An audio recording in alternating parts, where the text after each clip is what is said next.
Krása a túžba po večnej mladosti sa stali jedným z najvýnosnejších obchodov súčasnosti. Kozmetický priemysel však využíva i látky, ktoré kvôli krátkodobému efektu môžu i poškodiť naše zdravie. Moderná kozmetika dnes ponúka aj rôzne zázrak sľubujúce prípravky a technológie.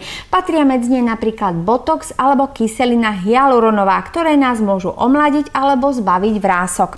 Ako tieto látky pôsobia, o tom dnes hovorím s mojím pravidelným hosťom. Veľa žien dnes využíva práve tieto možnosti, ako sa zbaviť tých prejavov starnutia. Vieme povedať, ako vlastne pôsobia tieto látky, prípadne aká by bola iná alternatíva toho omladenia? Já bych spíš řekl, že nejde vůbec o omlazení, ale že jde o nějaký efekt. Ono je to krásný, když někomu zmizejí vrásky a vrže mu koleno. To jaksi mládí nevrací, ale pochopitelně může to mít na psychiku člověka, ale to jsou věci, které jsou spojeny s určitými riziky.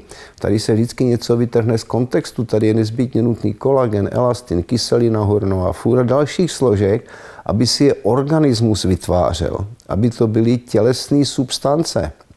To, že je to dobrý, když je to v těle, neznamená, že to můžeme někomu napíchat. No a konec konců ty výsledky vidíte. Pokud je to kyselina hyaluronová, tak to má určitou dobu účinnosti, pak se to vytratí a může jít znova.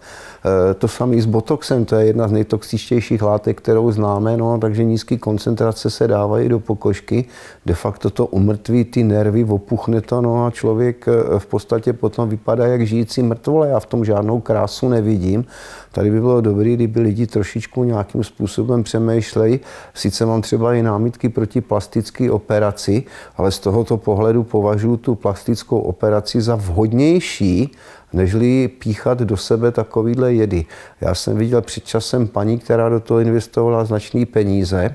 Sice měla pokožku na tváři vyhlazenou, ale prostě ta fyziognomie obličeje, jak si dává najevo, že to není 15letá dívenka, nehledě na to byl mrtvej ksicht, to byl hrozný pohled. Vypadat za tu cenu, nevypadat mladě, mít vyhlazenou pokožku. Spomínali ste, že jedná sa o veľmi silný jed. Môže mať aj nejaké negatívne účinky? No pochopitelně, ty nervy to pochopitelně likviduje, ty nejsou schopný vodit vzruchy, ty nejsou potom schopný fungovat tak, jak by měli. Čiže z toho pohledu, já bych řekl, to je perpetuum mobile, který tady funguje, kde si vyrábí pacienty medicína, protože to už nemá nic společného s kosmetikou.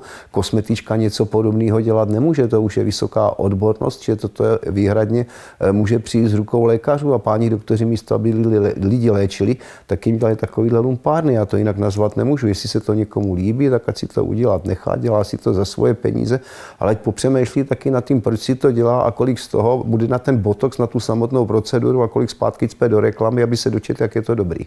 Tady je jeden zásadní problém. V podstatě ty procesy stárnutí, bych řekl, jsou určitým způsobem nezvratný. A je to zase otázka vzdělání. Ve chvíli, kdy je někomu 20, pak by se měl starat o to, aby v 50 vypadal na 35 nebo na 40. Ve chvíli, kdy už je někomu 50 a tady na to kašla a má třeba nějaký už od přírody tendenci k tomu, aby se vytvářely vrásky, tak v podstatě i ta aromaterie pomáhá tím prokrvením, ale zase bych řekl, to není žádný zázrak, který by tady mohl udělat. Se podívejte na mě taky, že jo. Ale tak člověk by měl být spokojený s čím je a já si hlavně cením toho, že i při těch vrázkách mě slouží nohy a že předeběhnu třeba 40. To je pro mě potěšení, to je pro mě mládí. V podstatě ve chvíli, kdy budu mít vyhlažený v obličeji a budu kulhat, já bych se na tom necítil dobře. To jsou věci, které jsou pro mě neslučitelné. Predsa sa na vás určite obracia veľa žien práve s touto otázkou. Ktorý z vašich prípravkov by mohol nejakým spôsobom zmierniť tie prejavy starnutia? To jsou vyloženě preparáty, které od přírody mají ochranu před ultrafilm zářením, eventuálně před vlivy životního prostředí. Tam jsou lipioséra, tam jsou lecitinové krémy, to jsou vynikající věci.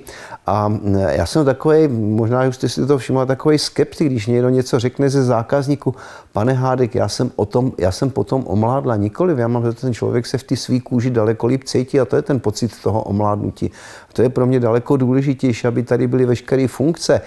Když se tady používají takovéhle věci a já nevím, konzervační látky v kosmetice a tak dále, na druhou stranu to urychluje to stárnutí. V podstatě to je dělání něco proti fyziologii pokožky a tím to stárnutí urychluje. Čili, že to je takový určitým způsobem i konflikt, to, co děláme s tou kosmetikou, to lepší prokrvení, to se mi přináší. Potom to, co říkáme, ta vnitřní strava, botox vám nepomůže, když nemáte v těle vitamíny, když nemáte dostatek, já nevím, látek, který napomáhají procesům, aby běželi, tak mají, když se člověk neprojde na čerstvém vzduchu, když člověk maká a má jenom stres. To je to životní nastavení, že to všechno patří k tomu. Ta pokožka je pouze jedním z orgánů. A není možný mít zlikvidovaný játra, zlikvidovaný ledviny, nefungující žlučník, plíce a tak dále a mít pokožku jak alabastr. To prostě nejde. To je odraz těch vnitřních orgánů, nad tím by měl každý pomýšlet.